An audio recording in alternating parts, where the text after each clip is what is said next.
आखिरकार राम झूले पर हुए भीषण हिट एंड रन मामले में पूरे 90 दिनों बाद पुणे पोर्शे कार मामले के दबाव के कारण आज सेशन कोर्ट ने राम झूले के हिट एंड रन मामले में आरोपी कार चालक रितिका मालू की जमानत खारिज कर दी है। वहीं इस मामले में मृतक के परिजनों और वकील ने इस पर प्रतिक्रिया देते हुए राज्य के गृह मंत्री देवेंद्र फडणवीस को लेकर कई सवाल उठाए और उन पर निशाना साधा। प्रसिद्ध रितू मालू केस ने रितू मालू ये आरोपी ने माननीय जिला व सत्र न्यायालय श्री भोसले पाटिल साहब इनके कोर्ट में अटक पूर्व जामीन की अर्जी दाखिल की थी। प्रोसिक्यूशन के ओर से हमने कस्टडी की मांग की थी और इस केस में और आरोपी ऐड होने की भी संभावना हमने व्यक्त की थी और फर्दर इन्वेस्टिगेशन के लिए आरोपी की कस्टडी हमको किस तरह आवश्यक है ये प्रोसिक्यूशन ने खास तौर पे कोर्ट में आर्ग्यू करते समय कोर्ट के सामने पेश किया था, जिसके चलते माननीय सत्र व जिला न्यायाधीश नागपुर श्री भोसले पाटिल साहब इन्होंने रितू मालू इनकी अर्जी खारिज की है।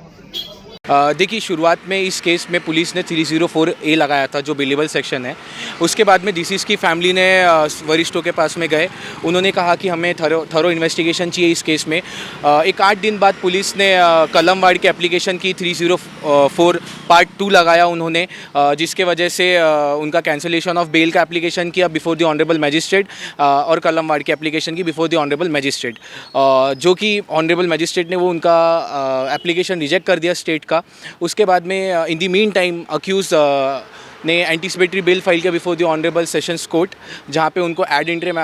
रिलीफ मिल चुका था और उसी के चलते असिस्ट प्रोसिक्यूशन एंड स्टेट ने जो ऑनरेबल मैजिस्ट्रेट ने ऑर्डर रिजेक्ट किया था, उनका एप्लीकेशन रिजेक्ट किया था, उसी को चैलेंज करते हुए हमने रिवीजन फाइल किए before the honourable sessions court and आज 24 तारीख को ऑनरेबल सेशंस कोर्ट ने एंटीसिपेटरी बिल रिजेक्ट कर दिया है रितू मालू का।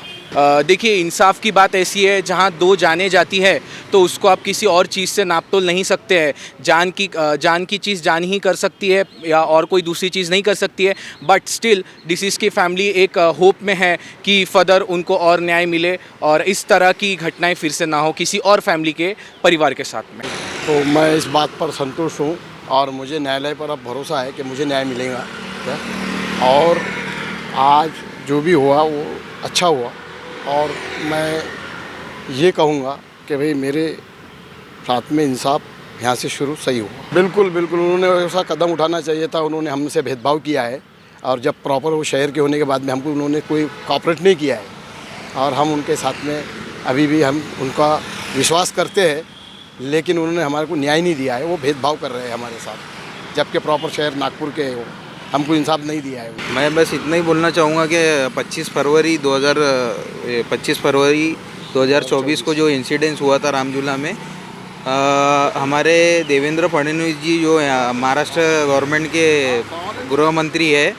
तो वो नागपुर सिटी के होने के बावजूद उन्होंने इसको मतलब तवज्जो देना चाहिए था इस केस को। मतलब हम जो मेरे भाई की डेथ हुई है और उनके दोस्त की, तो ये चीज़ पर उन्होंने तवज्जो देना चाहिए था। पूना में जो एक रैश ड्राइव सेम जो हुआ है एक्सीडेंट, जिसके अंदर एक माइनर ने दोनों जो लड़का और लड़की थी दोनों को पीछे से डैश करके उड़ाया, तो उस केस में माननीय देवेंद्र फडणवीस जी ने जैसा प्रेस कॉन्फ्रेंस लिए, बहुत सारी पुलिस को वार्निंग्स दी, तो अब हमारा ऐसा मानना है कि अगर माननीय गृह मंत्री जी की कर्मभूमि जन्मभूमि जब नागपुर शहर है, तो उन्होंने भी हमारे लिए ऐसा कुछ करना चाहिए था। बट अनफॉर्चुनेटली उन्होंने उस टाइम ऐसा तो किया नहीं, बट अभी बीच में उनका एक स्टेटमेंट आया था कि वो इस मामले को भी थोड़ा सा मतलब हाईलाइट करेंगे, बट उन्होंने करना चाहिए था। बस मेरी ये विनती है कि सर, अभी भी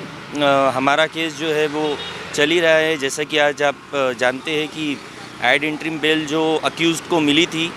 रितिका मालू को, वो अभी रिजेक्ट हुई है और हमें पूरा भरोसा है न्यायालय पे, हमारे जुडिशरी पे कि हमें इंसाफ मिलेगा। और जहाँ तक मेरा ऐसा मानना है कि ज़्यादा से ज़्यादा अगर ऐसे केसेस जहाँ भी होते हैं तो सबका मतलब सबके साथ में इंसाफ होना चाहिए। ऐसा किसी भी के साथ में ये चीज़ों को लेके ऐसा भेदभाव नहीं होना चाहिए। लेटेस्ट अपडेट्स के लिए राष्ट्रवाद न्यूज़ को फॉलो कीजिए।